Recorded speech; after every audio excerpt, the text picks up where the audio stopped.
Bienvenido nuevamente a mi canal. Gracias por suscribirse, gracias por darle like y sobre todo no olvide dar a la campanita. Vamos a hablar sobre la profundidad de campo. Les voy a enseñar cómo configurar su cámara rapidito para que puedas hacer unas buenas fotos con profundidad de campo y sobre todo les voy a mostrar dos fotos para que ustedes vean cómo debe de quedar esa toma cuando usted quiere profundidad de campo. Luego de esta pausa.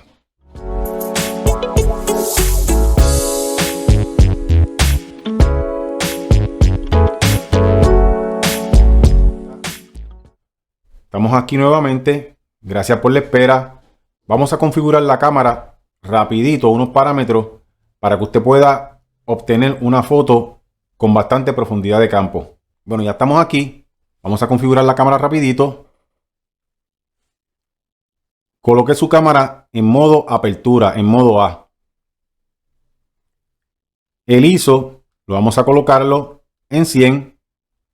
Si usted no tiene mucha experiencia con el ISO, colóquelo en automático. Deje que la cámara seleccione el mejor ISO para usted.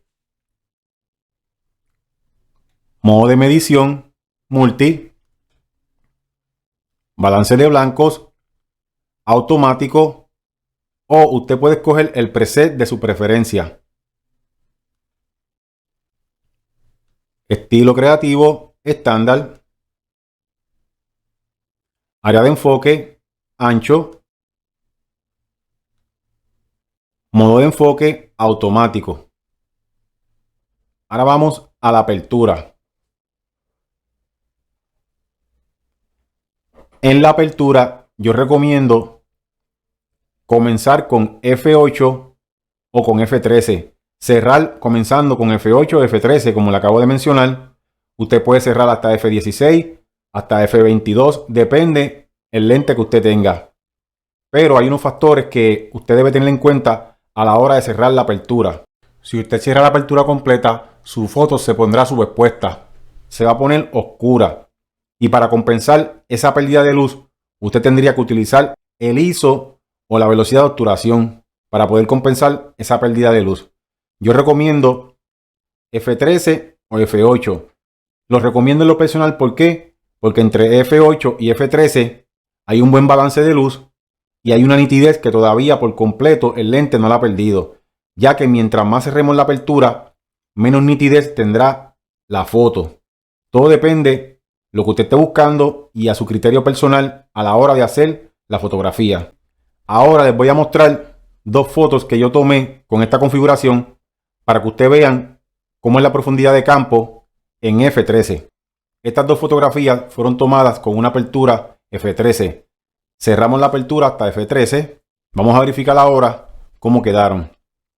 Ok, esta foto en el primer plano podemos ver la bomba de agua bastante enfocada.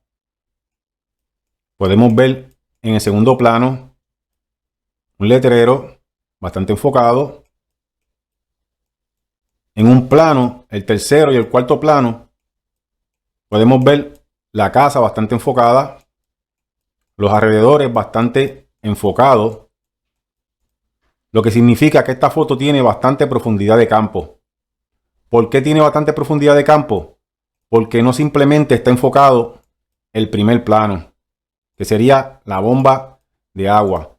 Tenemos otras cosas enfocadas en un segundo plano, un tercer plano y otro cuarto plano que están bastante enfocadas.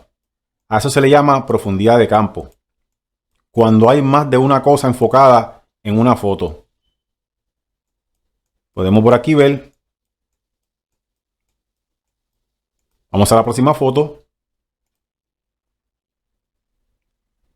Ok, en esta foto podemos ver el lago bastante enfocado. El agua está enfocada.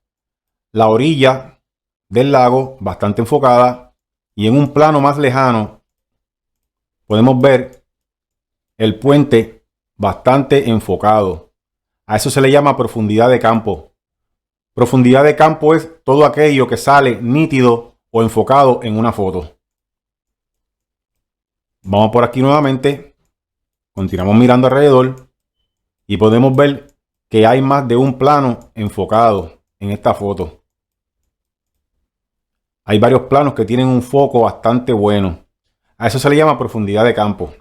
Como les comenté previamente, F8, F13, para mí son los números que yo entiendo que están al punto. En lo personal, usted puede cerrar la apertura más. Todo depende de su criterio personal y qué foto usted quiere tomar. Cuánta profundidad usted esté buscando. Pero yo recomiendo, como les comenté, 8 y 13. Gracias por visualizarme. Si te gustó este video, dale un like, suscríbete, dale a la campanita y sobre todo, que Dios me los bendiga. Gracias. Hasta otro video.